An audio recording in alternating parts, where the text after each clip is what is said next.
JetBlue has always been about one thing: simplicity. And they just made this massive bet, going all in on a single aircraft manufacturer, Airbus. But this big move, it's hitting some serious, and I mean unexpected, turbulence. So let's get into it. So what does it actually mean for an airline to be simple? I mean, really?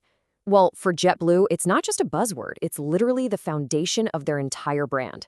We're talking about streamlining every single part of the operation for peak efficiency, and that goes double for the planes they fly. Okay, so to really wrap our heads around why this all Airbus thing is such a game changer, we've got to look at just how deep this, you could almost call it an obsession with simplicity, goes at JetBlue. Think about it. Other big airlines, it's like this complicated web of different companies, regional partners, all sorts of things. But JetBlue, they just keep it clean.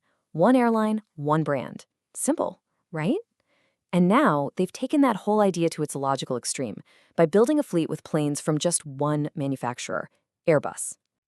All right, just look at this fleet breakdown. It is so focused. I mean, 284 planes, you'd think there'd be a bunch of different types in there. But nope, everything falls under just two Airbus families, the A220 and the A320. Just imagine the efficiencies that creates. Your maintenance crews, your pilot training, it all gets so much simpler. It's a total game changer. And let's be crystal clear here. We're not talking about some small niche airline. As you can see on this chart, JetBlue's fleet absolutely dwarfs other major low-cost carriers like Spirit and Frontier.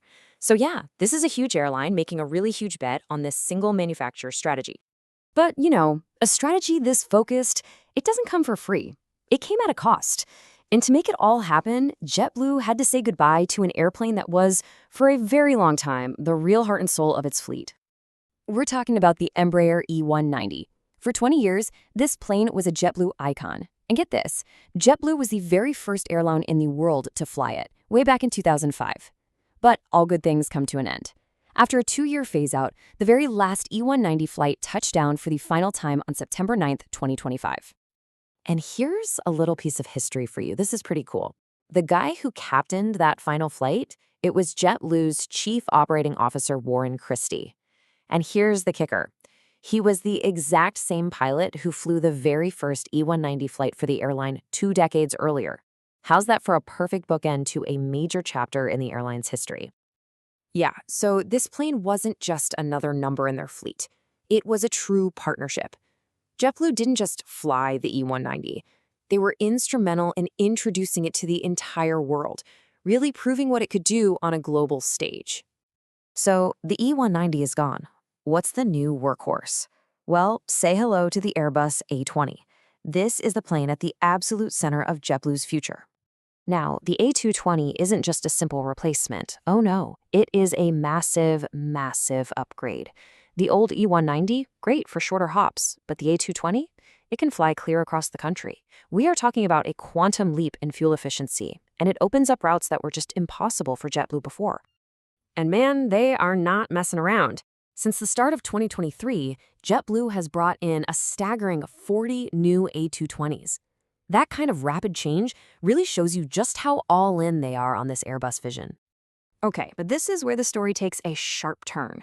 That perfect dream of a simple, modern, efficient fleet, well, it's run smack into some very modern and very, very frustrating problems. And the irony here is just classic. Right at the moment JetBlue finally gets its perfectly simplified fleet, this huge problem, something totally outside their control, comes along and throws a giant wrench in the works. It makes you start to question the whole strategy, doesn't it? The headache is really a 1-2 punch. First punch, there are these ongoing, nagging problems with the Pratt & Whitney engines on their brand new planes. Second punch, the long-range Airbus jets they've been counting on are stuck in major delivery delays. And we're not talking about minor hiccups here. Just back in April of 2025, these engine issues forced JetBlue to ground 11 of its newest planes. Think about what that means. Canceled flights, scrambled schedules, and literally millions of dollars worth of shiny new jets just sitting uselessly on the tarmac. The delivery delays are a whole different kind of financial nightmare. It got so bad that JetBlue did something pretty crazy. They actually sold 2 of their super highly anticipated A321 XLRs before they were even built. Their CFO, Ursula Hurley, explained it perfectly. She said taking just 2 planes would create a costly orphan fleet. Basically, having just a couple of a specific plane type is super inefficient to operate. So this really is the million-dollar question, right? JetBlue went out and built their absolute dream fleet. But now they're having a heck of a time just getting it off the ground. And this isn't over. It's an ongoing crisis. As we speak, 9 of their newest, most efficient jets are parked because of those engine problems. That is a huge chunk of their modern fleet just sitting there, burning cash instead of earning it. So where does all this leave JetBlue? They executed this bold, long-term strategy almost flawlessly, only to get tripped up by stuff that was completely out of their hands. And it really makes you wonder, doesn't it? In an industry as complex as aviation, is chasing simplicity a brilliant strategy, or is it a really dangerous gamble? I guess only time will tell if JetBlue's big bet is actually going to pay off.